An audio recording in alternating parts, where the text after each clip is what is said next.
Hello and welcome to sports Tak. बात करेंगे अभिषेक शर्मा की, जिन्होंने 46 बॉल पर शतक जड़कर सुर्खियां बटोरी हैं और बनती भी हैं, क्योंकि अभिषेक शर्मा हमने देखा था कि आईपीएल में बड़ी तगड़ी परफॉर्मेंस आई, बड़ा इनका नाम हुआ और सब ये बात कर रहे थे कि इनको वर्ल्ड कप भी भेज देना चाहिए। लेकिन युवराज सिंह जो कि इनके मेंटोर हैं, उन्होंने कहा था कि अभिषेक को अभी थोड़ा वक्त देना चाहिए और अभिषेक जिम्बाब्वे के खिलाफ पहली आउटिंग में 0 पर आउट हुए, लेकिन उसके बाद शतक जड़ दिया है।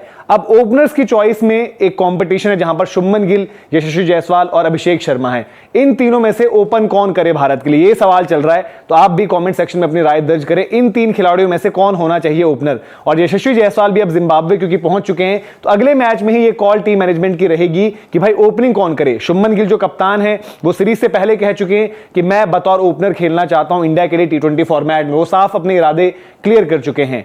अभिषेक, उन्होंने बताया था उसी दिन कि भाई अभिषेक जो है ओपन कर रहे होंगे मेरे साथ, बट अब क्योंकि यशस्वी आ जाएंगे तो इन तीनों में से बड़ा इंटरेस्टिंग रहेगा। और गोइंग फॉरवर्ड भी अगर हम बात कर रहे हैं 2026 T20 वर्ल्ड कप की तैयारी, अभिषेक जैसा खिलाड़ी उस टॉप ऑर्डर में इसलिए जरूरी है क्योंकि एक बॉलिंग ऑप्शन भी वो रहते हैं, बड़े जबरदस्त फील्डर हैं और बैटिंग में पता है कि सबसे खास चीज जो है उनकी जिस पेस पर वो रन स्कोर करते हैं, पावर प्ले को जो वो लूट सकते हैं। और इसी का पूरा नजारा जो है उन्होंने जिम्बाब्वे के अगेंस्ट दूसरे T20 में दिया, जहां पर उन्होंने बड़े रिकॉर्ड्स बनाए, जिनमें से खास चीज ये थी कि भारत के T20 इतिहास में बात करें तो इतना कम समय किसी भी खिलाड़ी ने नहीं लिया, यानी कि सिर्फ और सिर्फ दूसरी पारी में ही शतक जड़ दिया और वो शतक आया सिर्फ 46 गेंदों पर। अच्छा, आपने पारी के आंकड़े देखने, लेकिन ये भी 2 हाफ्स में रही थी। और अभिषेक का इंपैक्ट क्या है ये आपको समझाते हैं कि इंपैक्ट क्या है अभिषेक शर्मा का। काफी खिलाड़ी ऐसे होते हैं जो पावर प्ले बड़ा अच्छा लूटते हैं क्योंकि सर्कल का फायदा उठाते हैं, लेकिन अभिषेक में सबसे खास चीज है उनकी 6 हिटिंग एबिलिटी। अगर आप यहां पर देखेंगे, पहले 23 गेंदों में उनके 27 रन थे और 24वीं गेंद पर वो कैच छूटता है। अगर वो कैच पकड़ लिया जाता तो कहानी शायद अलग होती,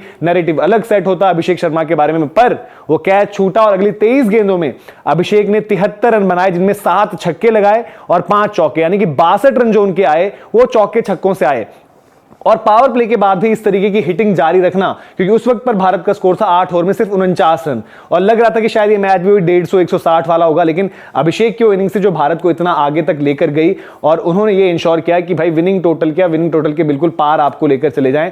और छक्के मारने की उनकी एबिलिटी उनको बड़ा ही खास बनाती है और इसी ने आईपीएल में भी स्टैंड आउट किया था, क्योंकि आईपीएल में सबसे ज्यादा छक्के जो है अभिषेक ने लगाए थे। अगर आप देखेंगे टॉप रन गेटर्स की लिस्ट में नंबर 10 पर थे वो, और उस लिहाज से अगर आप देखेंगे तो उन 10 खिलाड़ियों के नामों में सबसे तगड़ा स्ट्राइक रेट, यानी कि जो 200 का स्ट्राइक रेट था, वो सिर्फ और सिर्फ अभिषेक के पास था। और अगर आप देखेंगे कि छक्के जितने उन्होंने लगाए तो 42 छक्के अभिषेक शर्मा ने लगाए थे, जो कि इस सीजन में हाईएस्ट नंबर ऑफ सिक्सेस थे। और इसीलिए बात हो रही थी कि भाई कि इंडिया में अगर ऐसा टैलेंट है जो इतने छक्के लगा सकते हैं, वो वहां पर आपको चाहिए ही चाहिए। और T20 में क्यों उनकी इतनी ज्यादा जरूरत है, क्यों इतने वो खास हैं, क्योंकि आप ये देखिए जो उनकी 100 आई वो भी छक्का लगाकर आए। तो हम काफी बारी का बात ये भी होती है कि माइलस्टोन के पास जाकर कोई प्लेयर स्लो डाउन हो जाता है, लेकिन इन्होंने 3 छक्के लगाए थे बैक टू बैक, यानी कि 88, 94, 100 कुछ इस तरीके से अपना शतक पूरा किया। तो ये भी काबिल तारीफ है। और अब बड़ा दिलचस्प रहेगा कि भाई टीम मैनेजमेंट क्या कॉल लेती है, और सबके पास ये चॉइस है। हम बात करें भाई टॉप ऑर्डर के प्लेयर्स इंडिया के पास बहुत हैं, लेकिन रोहित और विराट के जाने के बाद ये स्लॉट है आपको जो फिल इन करना है, वहां पर आपको खिलाड़ी चाहिए।